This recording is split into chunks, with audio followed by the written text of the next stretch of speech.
जय श्री कृष्ण। परमपिता परमात्मा की कृपा से आप सभी लोग अच्छे होंगे। चाणक्य नीति का एक बहुत विवादित श्लोक है, आज उसको उठाएंगे और उस पर थोड़ी चर्चा करेंगे। श्लोक है, स्त्रीणाम द्विगुणो आहारो लज्जा चापी चतुर्गुणा साहसम षड्गुणम चैव कामश्च अष्टगुण स्मृत।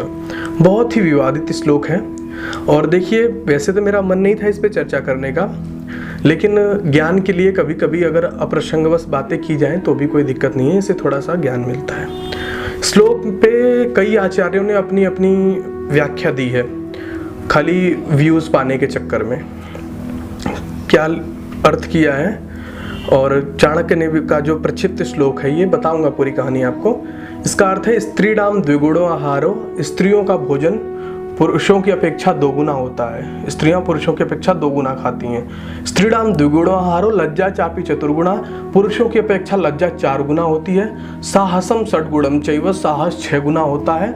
और कामश्च 8 गुण स्मृत, और उनके अंदर काम वासना 8 गुनी होती है। ऐसा कई लोग, एक तो आचार्य चाणक्य का श्लोक है और कई लोग आकर के मार धुआंधाड़ ये वो, हाँ स्त्रियों में काम वासना 8 गुनी होती है और उसका पता बिस्तर पे चलता है। जब पुरुष स्त्री के साथ संभोग की स्थिति में होता है तब पता चलता है कि हाँ, ऐसे कई आचार्यों ने आकर के फिजूल की बहुत सारी बातें की है। और उनका कहना यह है कि जब स्त्री संभोग की अवस्था में होती है तब उसके अंदर 8 गुना जो कि काम वासना होती है। और ये भी प्रश्न है कि यदि स्त्रियों में काम वासना 8 गुनी होती है फिर भी पुरुष ही स्त्री का बलात्कार क्यों करता है? कभी आज तक किसी स्त्री ने किसी पुरुष का बलात्कार क्यों नहीं किया? इसलिए वो कहते हैं कि स्त्रियों की काम वासना केवल बिस्तर पे जागृत होती है, ऐसा कई आचार्य कहते हैं। मैंने उनसे बात भी करने का प्रयास किया लेकिन उनका कोई संतुष्टिजनक उत्तर नहीं था, खाली उन्होंने माऊ मियाँ करके अपनी बात को बंद कर दिया।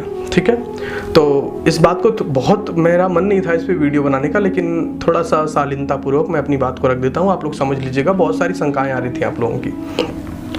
देखिए, पहली बात तो साफ साफ आपको दिखाई दे रहा है आपकी खुद की एक चेतना है, खुद की एक बुद्धि है। हमारे धर्मशास्त्रों में मिलावट की गई, उसमें ये भी श्लोक मिलावट का है।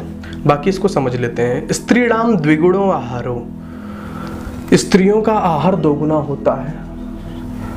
इसका मतलब मैंने तो अभी तक अपनी माँ बहन, जब भी मैं छोटा था और अन्य घरों में भी जाता हूँ तो कभी नहीं देखता हूँ कि हमसे ज़्यादा स्त्रियाँ खाती हों।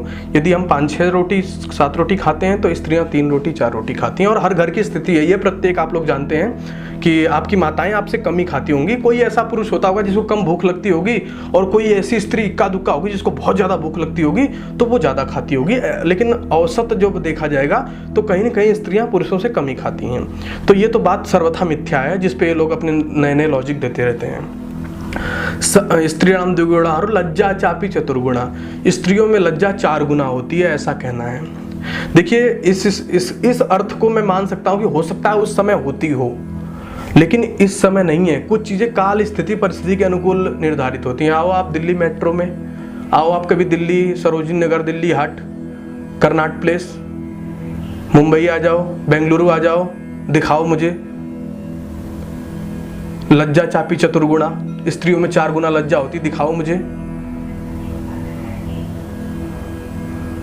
तो ये नहीं कह सकते। और आज ऐसा नहीं कह सकता हूँ कि सारी स्त्रियां ऐसी होती। गांव में चले जाइए या शहरों की बहुत सारी स्त्रियां बड़ी शालीन होती हैं, अच्छे अच्छे परिवारों की बड़ी लड़कियां बड़ी शालीन होती हैं, ये नहीं कह सकता हूँ। तो ये काल स्थिति परिस्थिति और समाज के ऊपर निर्भर करता है। आप यूं किसी बात को थोप नहीं सकते। मैं कहता हूँ कि पुरुष, कई ऐसे लज्जावान पुरुष दिखा दूंगा। आगे कहते हैं साहसम षड्गुणम चैव, नहीं तो आप दिल्ली मेट्रो में आइए, दिल्ली या आकर के देख लीजिए क्या क्या चल रहा है यहाँ पे। पार्कों में चले जाइए, किसी पार्क में चले जाइए। पुराने किला एक बार घूमने चला गया था, वहां तो बुद्धि कम खत्म हो गई थी मेरी। तो एक बार आके देख लीजिए, अपने आप आपको समझ में आ जाएगा कि कितने गुना लज्जा बची है। तो इस प्रकार के फिजूल उदाहरण दिए जा रहे हैं। अब अगला है कि साहसम षड्गुणम चैव, स्त्रियों में साहस 6 गुना होता है। मैं स्त्रियों का निंदक नहीं हूं, लेकिन ये कह देना कि स्त्रियों में साहस 6 गुना होता है। अच्छा, सबसे ज्यादा युद्ध किसने लड़े? सबकी जितनी क्रांतियां हुई सबसे आगे कौन रहा? मैं पुरुषों की बड़ाई नहीं मार रहा हूं, लेकिन ये नहीं कहना चाहिए कि स्त्रियां 6 गुना साहसी होती हैं। ऐसा नहीं होता। बहुत सारी स्त्रियां साहसी होती हैं, जैसे रानी लक्ष्मीबाई। इस तरीके से हर स्त्री नहीं बन सकती। ऐसी बहुत सारी नारियां हुई जिनके अंदर बड़ा साहस था। हर पुरुष साहसी नहीं होता है। कुछ तो बेवड़े होते हैं जो दारू पी के रोडों किनारे पड़े होते हैं, उनको साहसी कहेंगे आप। और कुछ स्त्रियां ऐसी होती हैं जो जिस्म की रोटी खा रही हैं, शरीर बेच बेच के बर्गर पिज्जा खा रही हैं, उनको आप साहसी कहेंगे?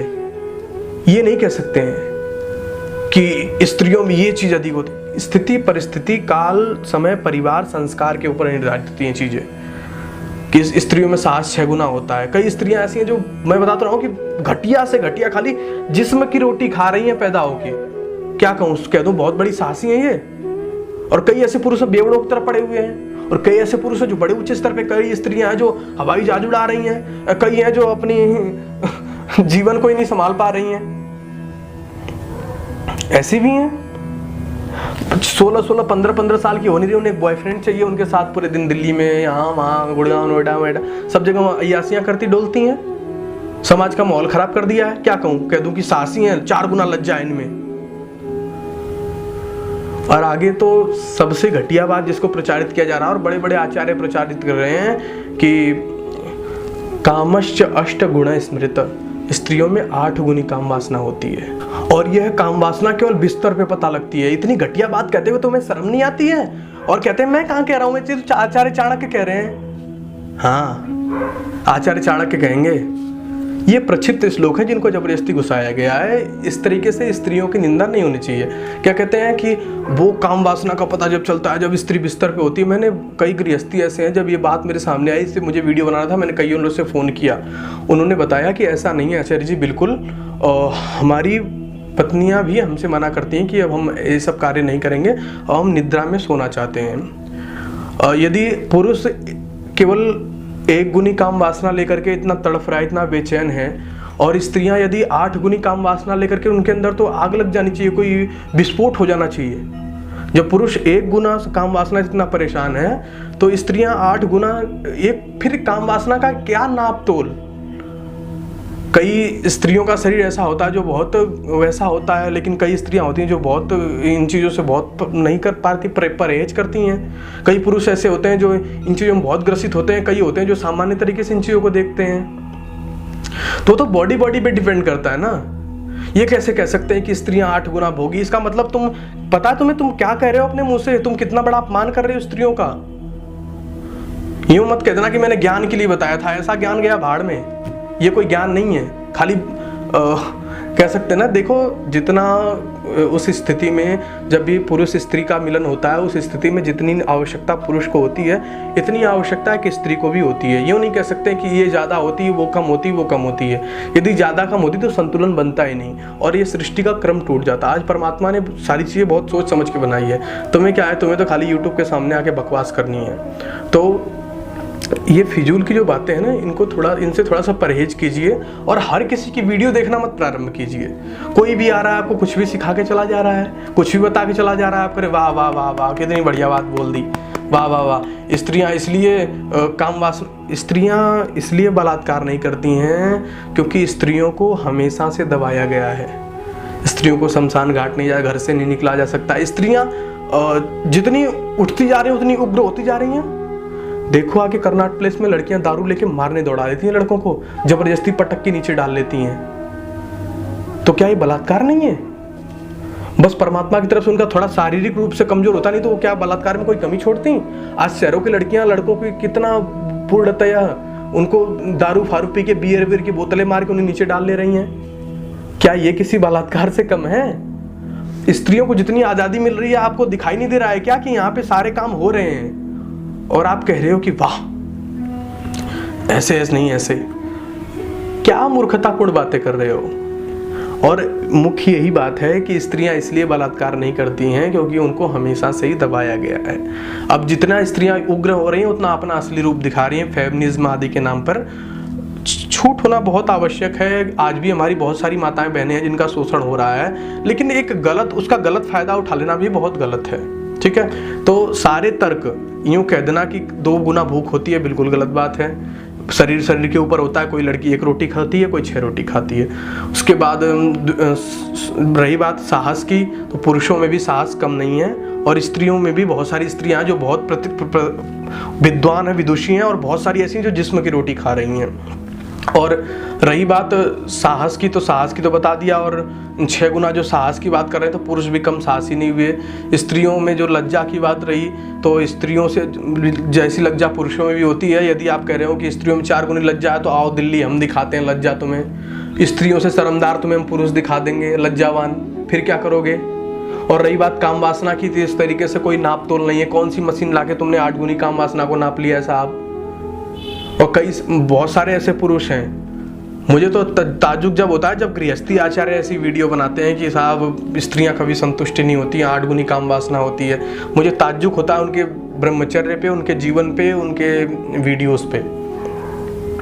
और 20 लोगों से जब मैंने अपने गृहस्थी लोगों से बात किया, तो उन्होंने बताया कि आचार्य जी ऐसा कुछ नहीं है, कभी कभी हमारी इच्छा नहीं होती, कभी ज़्यादातर उनकी ही इच्छा नहीं होती है, क्योंकि पुरुष के शरीर के ऊपर होता है, स्त्री के शरीर के ऊपर होता है। हम इस तरीके से जैसे नहीं कर सकते हैं कि इनके अंदर इतनी काम वासना होती है, इतनी काम वासना होती है। ये फिजूल की बातें हैं, और इस तरीके की वीडियोस देख करके इस तरीके के प्रश्न मुझसे न पूछा करें, सभी ने निवेदन है। और ना ऐसे वीडियोज़ की आगे से मैं व्याख्या करूँगा, वो तो ज्ञान के लिए, थोड़ी सी स्पष्टता के लिए। वीडियो बहुत वायरल हो रही थी, बहुत ज़्यादा बात आ रही थी इस पर, इसलिए मैंने ये वीडियो बना दिया है। आगे से मैं इस प्रकार की कोई वीडियोस नहीं बनाऊंगा। लेकिन ये बात आपको अपनी कॉन्शनेस, चेतना समझना होगा कि यदि आप ये कहते हैं कि स्त्रियों में लज्जा ज़्यादा है, या काम वासना ये है, या स्त्रियां बलात्कार क्यों नहीं करती, तो आ जाओ दिल्ली में, हम दिखाएं कि स्त्रियां बलात्कार भी करती हैं, स्त्रियों में काम लज्जा भी नहीं है। और हर स्त्री में ऐसा नहीं है। किसी की भी फिजूल की बातें सुनना प्रारंभ न कर दें। स्त्रियां बहुत पूज्य होती हैं, मैं स्त्रियों का निंदक नहीं हूँ, लेकिन जो बात है उसको स्पष्ट तरीके से कहना भी पड़ेगा। स्त्रियां बहुत पवित्र होती हैं। यत्र नार्यस्तु पूज्यन्ते रमन्ते तत्र देवता, यत्रास्तु न पूज्यन्ते सर्वास् तत्र फलाक्रिया। जहाँ स्त्रियों की पूजा होती है, यहाँ देवता निवास करते हैं। जहाँ स्त्रियों का अपमान होता है, वहाँ सारे अच्छे कार्य फल हो जाते हैं। लेकिन सारी स्त्रियाँ पूजनीय नहीं हैं, न सारी स्त्रियाँ देवता हैं। जो पूजनीय हैं उनको पूजनीय, माता के समान उनको माता का समान, जो ज्ञानी हैं उन्हें ज्ञानी का सम्मान मिलना चाहिए, जो योग्य हैं उनको उनकी योग्यता का सम्मान मिलना चाहिए।